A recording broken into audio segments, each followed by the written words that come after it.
Hello friends, कैसे हैं आप? हिंदी साहित्य की इस क्लास में आपका बहुत बहुत स्वागत है, जहां पर हम आचार्य शुक्ल द्वारा लिखित हिंदी साहित्य का इतिहास पढ़ रहे हैं, जिसके अंतर्गत अब हमने रीतिकाल की शुरुआत की है, जिसपे हम सामान्य परिचय पढ़ चुके हैं और रीतिकालीन कवियों को पढ़ रहे हैं। इसमें चिंतामणि, बिहारी, जसवंत सिंह आदि को पढ़ चुके हैं और आज हम इसी श्रृंखला में पढ़ने वाले हैं मतीराम और भूषण आदि कवियों को। तो आइए देखते हैं। मतीराम ये रीतिकाल के मुख्य कवियों में हैं और चिंतामणि तथा भूषण के भाई परंपरा से प्रसिद्ध हैं। ये रीतिकाल के मुख्य कवियों में हैं और ये चिंतामणि भूषण के भाई कहे जाते हैं। ये परंपरा से प्रसिद्ध है। ये तिकवापुर जिला कानपुर में संवत 1674 के लगभग उत्पन्न हुए थे और बहुत दिनों तक जीवित रहे। ये बूंदी के महाराज भाव सिंह के यहाँ बहुत काल तक रहे और उन्हीं के आश्रय में अपना ललित ललाम नामक अलंकार ग्रंथ संवत 1716 और 1745 के बीच किसी समय बनाया। इनका छंदसार नामक पिंगल ग्रंथ महाराज शंभुनाथ सोलंकी को समर्पित है। इनका परम मनोहर ग्रंथ रसराज किसी को समर्पित नहीं है। इनके अतिरिक्त इनके दो ग्रंथ और हैं, साहित्यसार और लक्षण श्रृंगार। बिहारी सतसई के ढंग पर इन्होंने एक मतीराम सतसई भी बनाई, जो हिंदी पुस्तकों की खोज में मिली है। इसके दोहे सरसता में बिहारी के दोहों के समान ही हैं। तो मतीराम चिंतामणि और भूषण के भाई थे। इनका जन्म तिकवापुर कानपुर में 1674 संवत में हुआ था और ये बूंदी के महाराज भाव सिंह के यहाँ रहे थे, उनके आश्रय में रहे थे और उन्हीं के आश्रय में इन्होंने ललित ललाम नामक अलंकार ग्रंथ बनाया। उनके दो ग्रंथ अत्यधिक प्रसिद्ध हैं। एक ललित ललाम जो कि एक अलंकार ग्रंथ है और ये बूंदी के महाराज भाव सिंह के आश्रय में इन्होंने बनाया था, लिखा था।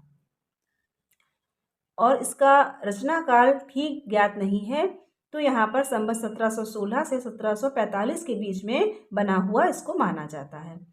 और जो छंदसार नामक पिंगल ग्रंथ है, ये महाराज शंभुनाथ सोलंकी को समर्पित किया है। यहाँ से भी क्वेश्चन बन सकता है कि छंदसार नामक पिंगल ग्रंथ मतीराम ने किसको समर्पित किया है। तो छंदसार नामक इनका जो ग्रंथ है वो महाराज शंभुनाथ को समर्पित है।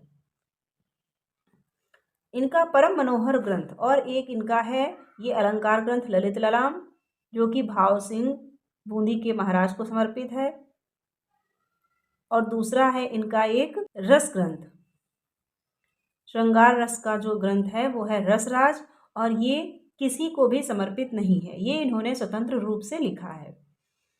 इनका परम मनोहर ग्रंथ रसराज किसी को समर्पित नहीं है, ये इनका ग्रंथ किसी को समर्पित नहीं है, इन्होंने अपना स्वतंत्र ग्रंथ लिखा है। इनके अतिरिक्त इनके दो ग्रंथ और हैं, साहित्यसार और लक्षण श्रृंगार। तो ललित ललाम और रसराज के अतिरिक्त इनके ग्रंथ जिनका उल्लेख आचार्य शुक्ल ने किया है छंदसार, साहित्यसार और लक्षण श्रृंगार। बिहारी सतसई के ढंग पर बिहारी सतसई की ही तरह इन्होंने मतीराम सतसई भी बनाई, जो कि पुस्तकों की खोज में मिली है और इसके दोहे भी बिहारी के दोहों के समान ही सरस और मधुर हैं। तो यहाँ से इनके जो ग्रंथ हैं उन पे क्वेश्चन बनते हैं, तो इनको आप बिल्कुल ध्यान से देखिएगा, कौन सा ग्रंथ किसको समर्पित है और कौन सा ग्रंथ इन्होंने स्वतंत्र रूप से लिखा है और कौन सा अलंकार ग्रंथ है, कौन सा रस का ग्रंथ है। परीक्षाओं में इस प्रकार के ही प्रश्न ग्रंथों से बनते हैं।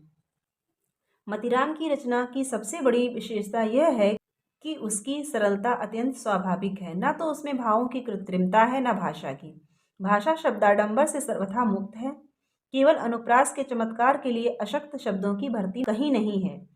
इन्होंने चमत्कार प्रदर्शन, जो अनुप्रास का चमत्कार लाने के लिए अशक्त शब्दों की, जो सशक्त शब्द नहीं थे, भावों को जो अच्छी तरह से व्यक्त नहीं कर सकते थे, ऐसे शब्दों को, ऐसे फालतू शब्दों को अपने काव्य में नहीं भरा है। जितने शब्द और वाक्य हैं वे सब भाव व्यंजना से ही प्रयुक्त हैं।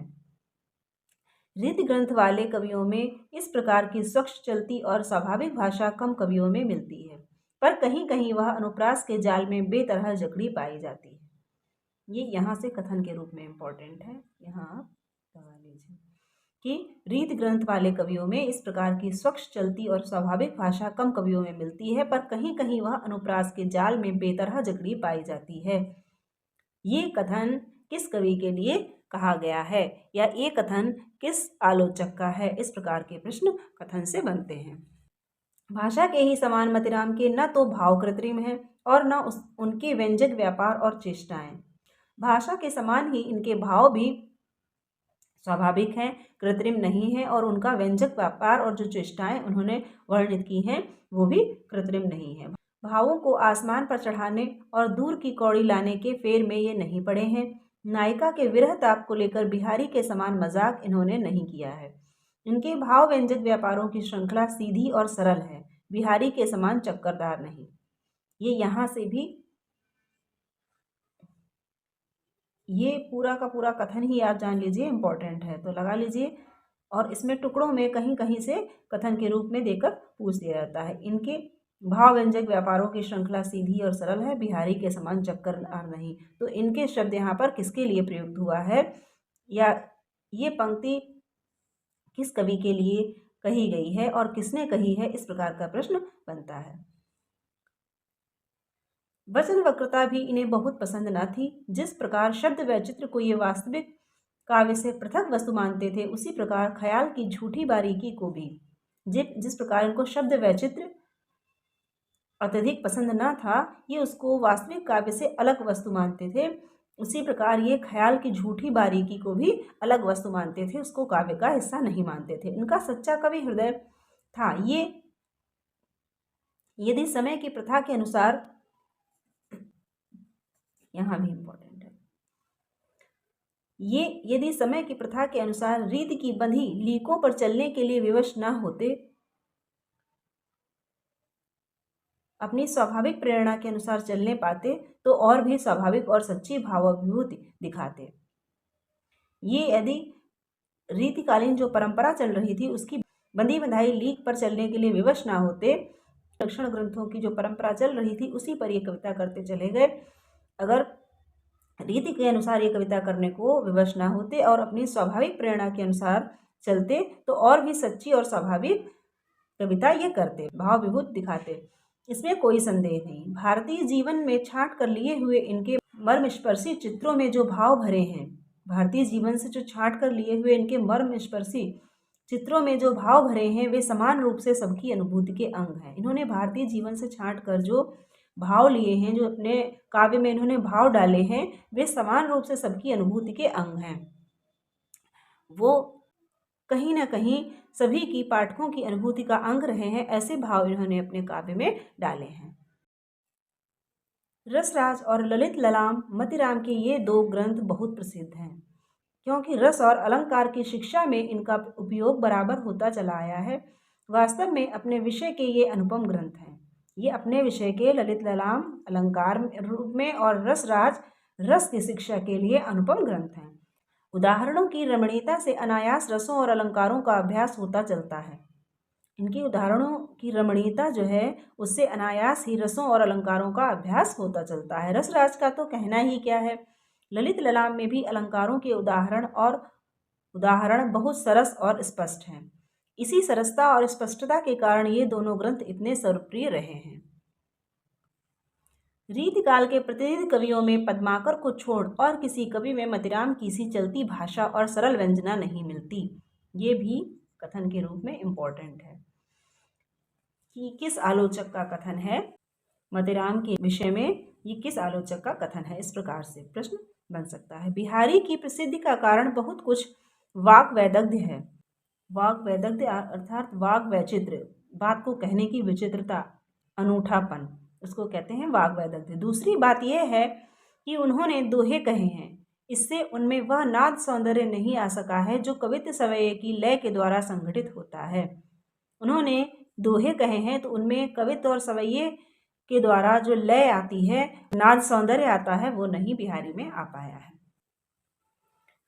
मतीराम की कविता के कुछ उदाहरण नीचे दिए जाते हैं। अब इनकी कविता के कुछ उदाहरण यहाँ आचार्य शुक्ल ने उद्धृत किए हैं। ये बहुत ही इनका प्रसिद्ध इम्पोर्टेंट भी है पंक्ति के रूप में। कुंदन को रंग फीको लगे, झलके अति अंगिन चारु गुराई, आखिन में अलसान चितौन में मंजू बिलासन की सरसाई, को बिनमोल बिकात नहीं मतीराम लहे मुस्कान मिठाई, ज्यों ज्यों निहारिय नेरे हुए नैन, त्यों त्यों खरी निकरे सी निकाई। कुंदन को रंग फीको लगे, राधा की सुंदरता के आगे कुंदन का स्वर्ण का सोने का भी रंग फीका लगता है। झलके अति अंगन चारु बुराई, उनके अंगों से उनकी सुंदरता झलक रही। आँखिन में अलसान, आँखों में आलस्य, और चितवन में उनकी विलासता झलक रही है। को बिन मोल बिकात नहीं मतीराम लहे मुस्कान मिठाई, उनकी इस मीठी मीठी मुस्कान पे कौन बिन मोल नहीं बिक जाता है। ज्यों ज्यों निहारिये नेरे हुए नैनने, ज्यों ज्यों पास जाकर नज़दीक से देखो उतनी उतनी उनकी सुंदरता और निखरती चली जाती है। इस प्रकार का इतना सुंदर वर्णन यहाँ पर इन्होंने किया है। क्यों इन आँखिन सो निःशंक हुए, मोहन को तप पानी पीजे, नेकु निहारे कलंक लगे, यही गाँव बसे कुछ कैसे के जीजे, होत रहे मनियो मतीराम कहूँ बन जाए बड़ो तप कीजे, हुए बनमाल हिये लगिए और हुए मुरली अधरा रस पीजे। होत रहे मन यो मतीराम, मन में मतीराम यही आता रहा, कहूँ बन जाए बड़ो तप कीजे, बड़ा कहीं वन में जाकर तप किया जाए ताकि हुए बनमाल हिये लगिए, या तो माला बनकर हृदय से लगे रहो, या तो हुए मुरली अधरा रस पीजे, या तो मुरली बनकर अधर रस पीते रहें। केली के राति अघाने नहीं, दिन ही में लला पुनिघात लगाई, प्यास लगी को पानी दे जाइयो, भीतर बैठी के बात सुना, जेठी पठाई गई दुलही, हंस हेरी हरे मतीराम बुलाई, कान के बोल पे कान न दीनी, सुगेह की देहरी पे धरे आई। ये सब इनकी इम्पोर्टेंट पंक्तियां हैं।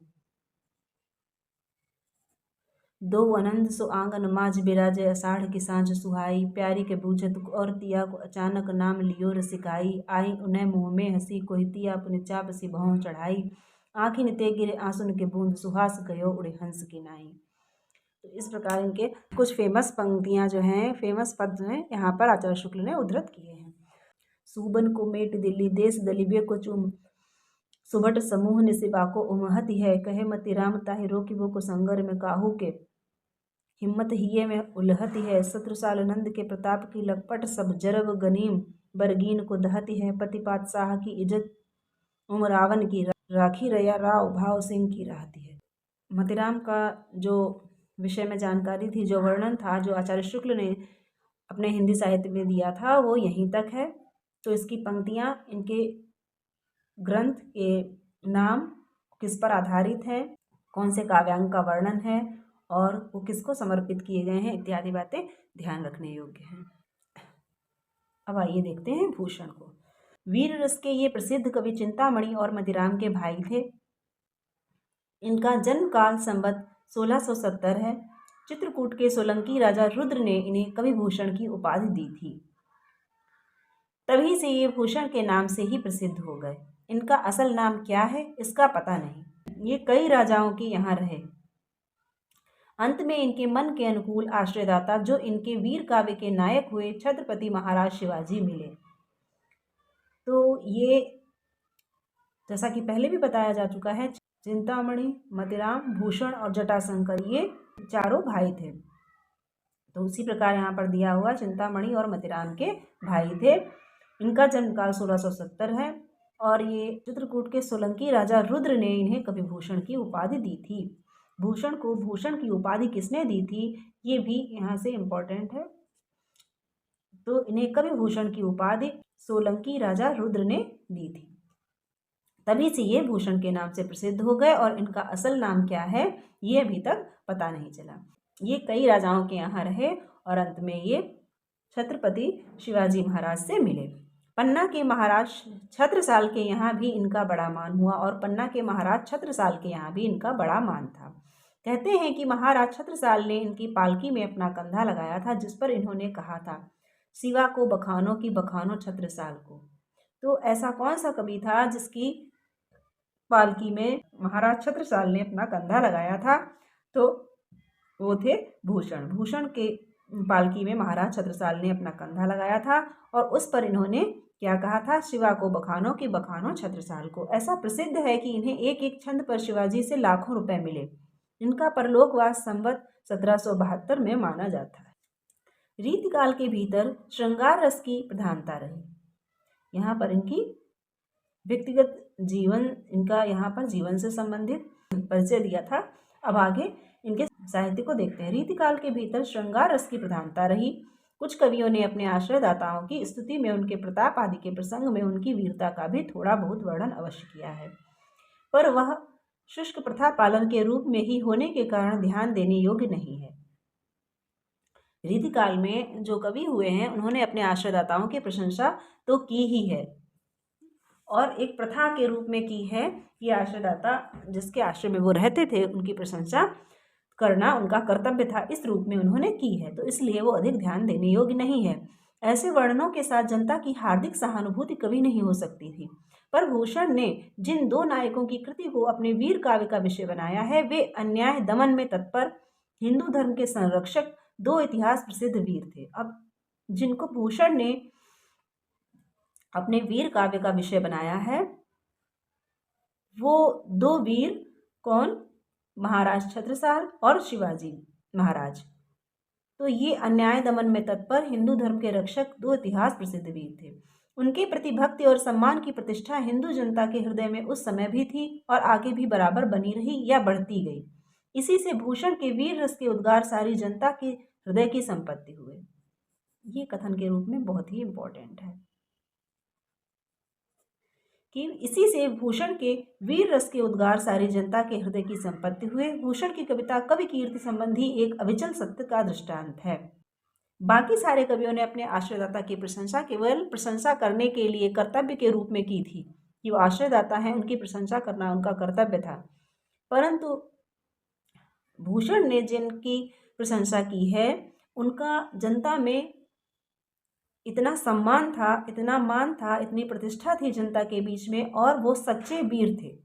तो उनकी सच्ची वीरता का जब वर्णन भूषण ने किया तो उनकी एक एक पंक्ति जनता के हृदय पर चढ़ गई, क्योंकि वो एक सत्य था, सत्य घटना थी, सच्ची वीरता का वर्णन था। इसलिए जिसकी रचना को जनता का हृदय स्वीकार करेगा उस कवि की कीर्ति तब तक बराबर बनी रहेगी जब तक स्वीकृति बनी रहेगी। जिसकी रचना को, अब वो ये सच्ची वीरता इन्होंने शिवाजी की वर्णित की, महाराज छत्रसाल की वर्णित की, तो जनता ने उसे खुले हृदय से स्वीकार किया। और यहाँ पर आचार्य शुक्ल लिखते हैं कि जिसकी रचना को जनता का हृदय स्वीकार करेगा उस कवि की कीर्ति तब तक बराबर बनी रहेगी जब तक स्वीकृति बनी रहेगी। जब तक जनता उनके ग्रंथों को, उनके काव्य को स्वीकारती रहेगी तब तक कवि की भी कीर्ति बनी रहेगी। क्या संस्कृत साहित्य में, क्या हिंदी साहित्य में सहस्त्रों कवियों ने अपने आश्रयदाता राजाओं की प्रशंसा में ग्रंथ रचे जिनका आज पता तक नहीं। ये यहाँ से यहाँ तक इम्पोर्टेंट है। पुरानी वस्तु खोजने वालों को कभी कभी किसी राजा के पुस्तकालय में, कहीं किसी घर के कोने में उनमें से दो चार इधर उधर मिल जाते हैं। जिस भोज ने दान दे देकर अपनी इतनी तारीफ कराई उसके चरित्र काव्य भी कवियों ने लिखे होंगे, पर उन्हें आज कौन जानता है। जो राजा भोज जैसे दानी के भी चरित्र काव्य लिखे गए होंगे, लेकिन कवियों ने लिखे होंगे, लेकिन उनका आज कोई भी पता नहीं है। शिवाजी और छत्रसाल की वीरता के वर्णनों को कोई कवियों की झूठी खुशामद नहीं कह सकता। ये भी इम्पोर्टेंट कथन है आचार्य शुक्ल का भूषण के विषय में। वे आश्रयदाताओं की प्रशंसा की प्रथा के अनुसरण मात्र नहीं है। वो आश्रयदाताओं की प्रशंसा करने की जो प्रथा थी उसका अनुसरण मात्र इन्होंने नहीं किया है। ये इसको छत्रसाल और शिवाजी की जो वीरता इन्होंने वर्णित की है उसको झूठी खुशामद नहीं कहा जा सकता, क्योंकि ये एक सच्ची वीरता थी। इन दो वीरों का जिस उत्साह के साथ सारी हिंदू जनता स्मरण करती है उसी की व्यंजना भूषण ने की है। वे हिंदू जाति के प्रतिनिधि कवि हैं, जैसा कि आरंभ में कहा गया है। शिवाजी के दरबार में पहुंचने के पहले वे और राजाओं के पास भी रहे। उनकी प्रताप आदि प्रशंसा भी उन्हें अवश्य ही करनी पड़ी होगी, पर वह झूठी थी। अब यहाँ पर आचार्य शुक्ल कहते हैं वे हिंदू जाति के प्रतिनिधि कवि हैं। तो ये हिंदू जनता के प्रतिनिधि कवि किसको कहा है आचार्य शुक्ल ने? तो ये कहा है भूषण को। और जैसा कि आरंभ में कहा गया है, शिवाजी के दरबार में पहुंचने से पहले वे अन्य राजाओं के आश्रय में भी रहे और उन्होंने उनकी प्रशंसा भी अवश्य ही की होगी, परंतु वह झूठी थी, इसी से टिक न सकी। पीछे भूषण को अपनी उन रचनाओं से विरक्ति ही हुई होगी और बाद में भूषण को उन रचनाओं से विरक्ति हुई होगी, लगाव ना रह गया होगा। इनके शिवराज भूषण, शिवावावनी और छत्रसाल दशक ये ग्रंथ ही मिलते हैं। अब इनके किन ग्रंथों का उल्लेख आचार्य शुक्ल ने किया है? तो शिवराज भूषण, शिवावावनी और छत्रसाल दशक। इनके अतिरिक्त 3 ग्रंथ और कहे जाते हैं, भूषण उल्लास, दूषण उल्लास और भूषण हजारा। तो इनके यहाँ पर 6 ग्रंथों का उल्लेख किया है, जिसमें शिवराज भूषण, शिवावावनी और छत्रसाल दशक। इसमें शिवराज भूषण और शिवावावनी में शिवाजी की वीरता वर्णित की गई है, जबकि छत्रसाल दशक में महाराज छत्रसाल की। और इसके अतिरिक्त भूषण उल्लास, दूषण उल्लास और भूषण हजारा नामक 3 ग्रंथ इनके और मिले हैं। जो कविताएं इतनी प्रसिद्ध हैं, उनके संबंध में यहाँ यह कहना कि वे कितनी ओजस्विनी और वीर दर्पपूर्ण हैं, पृष्ठ पेषण मात्र होगा। इतनी प्रसिद्ध हैं, उनके बार बार उनके विषय में एक ही बात कहना कि वो ओजस्विनी और वीर दर्पपूर्ण है, पृष्ठ पेषण ही होगा। कॉपी पेस्ट की बार बार उसी बात को लगा देना, तो इसको यहाँ पर कहा है। यहाँ इतना ही कहना आवश्यक है, वो ओजस्विनी वीर दर्पपूर्ण थी ही, उनको बार बार कहने की आवश्यकता नहीं। यहाँ इतना ही कहना आवश्यक है कि भूषण वीर रस के ही कवि थे। इधर इनके 2-4 कवित्व श्रृंगार के भी मिले हैं, पर वे गिनती के योग्य नहीं हैं। 2-4 कवित्व इनके श्रृंगार के मिले हैं, पर वे गिनती के योग्य नहीं हैं। रीतिकाल के कवि होने के कारण भूषण ने अपना प्रधान ग्रंथ शिवराज भूषण अलंकार के ग्रंथ के रूप में बनाया है। तो इनका शिवराज भूषण जो है वो अलंकार ग्रंथ है। शिवराज भूषण किस प्रकार का ग्रंथ है? तो शिवराज भूषण अलंकार ग्रंथ है, पर रीति ग्रंथ की दृष्टि से अलंकार निरूपण के विचार से यह उत्तम ग्रंथ नहीं कहा जा सकता। तो ये शिवराज भूषण एक अलंकार ग्रंथ तो है, पर ये अलंकार निरूपण की दृष्टि से उत्तम ग्रंथ नहीं कहा जा सकता। लक्षणों की भाषा भी स्पष्ट नहीं है और उदाहरण भी कई स्थलों पर ठीक नहीं है। लक्षणों की भाषा स्पष्ट नहीं है, उदाहरण भी ठीक नहीं है। भूषण की भाषा में ओज की मात्रा तो पूरी है, पर वह अधिकतर अव्यवस्थित है। व्याकरण का उल्लंघन प्रायः है और वाक्य रचना भी कहीं कहीं गड़बड़ है। तो ओज की मात्रा तो पूरी है, पर अव्यवस्थित है। व्याकरण का उल्लंघन भी है और वाक्य रचना भी गड़बड़ है। इसके अतिरिक्त शब्दों के रूप भी बहुत बिगाड़े गए हैं, और शब्दों के रूप, जैसा कि पहले ही आचार्य शुक्ल ने कहा था कि भूषण के द्वारा शब्दों के रूप को बहुत विकृत किया गया है और कहीं कहीं बिल्कुल गढ़ंत के शब्द रखे गए हैं, और इन्होंने कहीं कहीं तो बिल्कुल मनगढ़ंत शब्द रख दिए हैं। पर जो कवित्व इन दोनों से मुक्त हैं, वे बड़े ही सशक्त और प्रभावशाली हैं, और जो इन सब गड़बड़ियों से मुक्त हैं, वे कवित्व इनके बहुत ही सशक्त हैं। कुछ उदाहरण नीचे दिए जाते हैं, और उनके कवित्वों के कुछ उदाहरण यहाँ पर दिए हैं।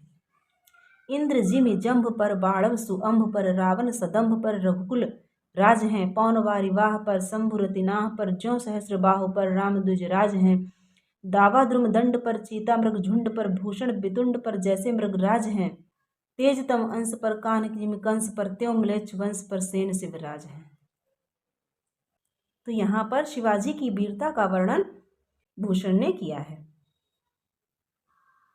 कि इंद्र ने जिस प्रकार जंभासुर दैत्य को जीता, बाणव सुअंभ पर, बाणवाग्नि जैसे समुद्र पर, समुद्र को घेर लेती है, रावण सदंभ पर, रघुकुल राज है, जो दंभपूर्ण रावण था उस पर जैसे रघुवीर ने, राम जी ने उस पर चढ़ाई की, पौन बारिबाह पर, शंभु रतिनाह पर, जिस प्रकार शंभु ने रतिनाह अर्थात कामदेव को जीता, ज्यों सहस्त्रबाहु पर राम द्विजराज हैं, जिस प्रकार सहस्त्रबाहु पर राम द्विजराज हैं, राम द्विजराज हैं अर्थात द्विजराज राम कौन है? परशुराम। सहस्त्रबाहु को जिस प्रकार परशुराम ने जीता, दावा द्रुम दंड पर चीता मृग, जिस प्रकार दावाग्नि पेड़ों को घेर लेती है, चीता मृग झुंड पर, भूषण बितुंड पर जैसे मृगराज हैं, जैसे मृगराज सिंह जो हैं, जो हिरणों के झुंड पर, तेजतम अंश पर जिस प्रकार सूर्य का तेज अंधकार पर, कान्ह जिमी कंस पर जिस प्रकार कृष्ण जी कंस पर चढ़ाई करते हैं, त्यों म्लेच्छ वंश पर सेन शिवराज हैं, उसी प्रकार म्लेच्छ वंश पर शिवराज की सेना चढ़ाई कर रही है। इसी प्रकार इनके आगे भी पद दिए हैं। डाड़ी के रखैयन की डाड़ी सी रहत, छाती बाड़ी मर जाद जस हद हिंदुआने की, कढ़ी गई रैयत के मन की कसक, सब मिट गई ठसक तमाम तुर्काने की, भूषण भनत दिल्लीपति दिल धक धक, सुनि सुनि धाक शिवराज मर्दाने की, मोटी भई चंडी बिन चोटी के चवाए शीस, खोटी भई संपत चकत्ता के घराने की, सबन के ऊपर ही ठाड़ो रहिबे के जोग, ताही खरो कियो जाय जारन के नियरे, जानि गैर मिसिल गुसीले गुसाधारी उर, कीन्हो न सलाम न बचन बोले सियरे, भूषण भनत महावीर बलकन लाग्यो, सारी पातशाही के उड़ाए गए जियरे, तमक ते लाल मुख शिवा को निरखी भयो, स्याह मुख नौरंग सिपाह मुख पीरे। तो ये पंक्ति इनकी बहुत ही इम्पोर्टेंट है। अगर देखा जाए तो ये पूछी भी जाती है कि स्याह मुख नौरंग सिपाह मुख पियरे, इस प्रकार ये पंक्ति किसकी है, तो इसको आप ध्यान रखिएगा। और ये पंक्तियाँ तो इनकी इम्पोर्टेंट हैं ही, तो इस प्रकार इनकी पंक्तियों को भी आप ध्यान से पढ़ लीजिएगा। आगे इनकी इतनी पंक्तियों का, इतने पदों का और उल्लेख आचार्य शुक्ल ने किया है। दारा की न दौर यह रार नहीं खजुए की, बांधी वो नहीं है कह दो मीर सहवाल को, ये भी इम्पोर्टेंट है। जितनी पंक्तियाँ आचार्य शुक्ल ने उद्धृत की हैं इन कवियों की, लगभग सभी इम्पोर्टेंट हैं और परीक्षाओं में पूछी जाने वाली हैं और पूछी जा भी चुकी हैं। मठ विश्वनाथ को न बास ग्राम गोकुल को, देवी को न देहरा न मंदिर गोपाल को, गाढ़े गढ़ लीने अरु बैरी का तलाम कीन्हे, ठौर ठौर हासिल उगाहत है साल को, बूढ़त है दिल्ली सो संभारे क्यों न दिल्ली पति, धक्का आने लगे शिवराज महाकाल को। तो ये इस प्रकार पंक्तियां तो इनकी इम्पोर्टेंट हैं ही। चकित चकत्ता चौंक चौंक उठे बार बार, दिल्ली दहसत चित चाही करशति है, बिलखी बदन बिलखत विजयपुर पति, फिरत फिरंगिन की नारी फरकति है, थर थर कापत कुतुब शाही गोलकुंडा, हरि हबस भूप भीर भरकती है, राजा शिवराज के नगारन की धाक सुन केते बादशाहन की छाती धुरकती है। यहाँ पर शिवाजी की वीरता का कितना सुंदर वर्णन इन्होंने किया है। जी फन फूतकार उड़त पहाड़ भार, कूरम कठिन जनु कमल बिदलिगो, विषजाल ज्वालामुखी लवलीन होत जिन, झारन चिकार मद दिग्गज उगलिगो, कीन्हो जिहि पान पैपान सु जहान कुल कोलहु, उछल जल सिंधु खल भलिगो, खग खगराज महाराज शिवराज जुको, अखिल भुजंग मुगलद्दन निगलिगो। तो यहाँ पर ये भूषण की पंक्तियाँ हैं, उनकी पंक्तियों को बड़े ध्यान से पढ़िएगा, चाहे स्क्रीनशॉट ले लीजिए या वीडियो को पॉज करके पढ़ लीजिए।